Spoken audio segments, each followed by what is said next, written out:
नमस्कार. मी डॉक्टर सोनाली स्वप्नील शिरभाते, बालरोगतज्ञ, अमरावती. तर पालकांनो, आजच्या या सत्रात आपण जाणून घेणार आहोत लहान बालकांमधील मलेरिया विषयक माहिती. आपल्याला माहीतच आहे की जगभरात मलेरिया हा फोफावलेला आहे आणि आपला भारत हा मलेरिया एंडेमिक आहे. लहान बालकांमध्ये मलेरियाचे लक्षणे काहीशी वेगळी असतात, त्यामुळे उपचारास विलंब होतो.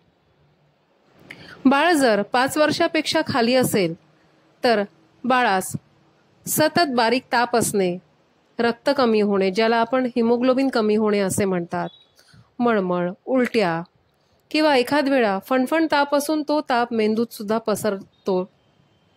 म्हणून जागरूकता खूप महत्त्वाची आहे. बाळ जर 5 वर्षांपेक्षा मोठा असेल तर सहसा ताप हा फणफण ताप असतो. उलट्या मळमळ सोबतच बाळाला एखाद वेळी कडक तापामुळे झटके सुद्धा असू शकतात. रक्त कमी होणे या वयोगटात सुद्धा सापडतं.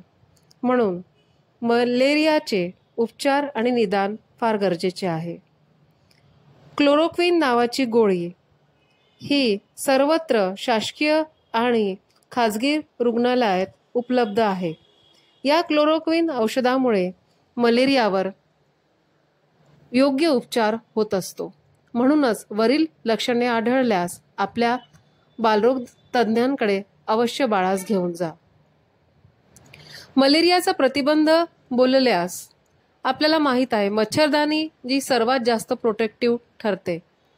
पण मच्छरदाणीच्या उपयोगासोबतच बाळ जर मैदानी खेळ खेळत असेल तर मॉस्किटो रिपेलेंट जेल बाजारात उपलब्ध आहेत.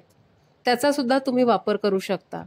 पण एवढ्यानेच मलेरियावर कंट्रोल होणार नाही. महत्त्वाचे आहे आपला परिसर, आपल्या आजूबाजूचा घरातील परिसर स्वच्छ ठेवणे, फार पाणी साचू न देणे, कूलर वारंवार स्वच्छ करून घेणे, गप्पी माशांचे पालन करणे.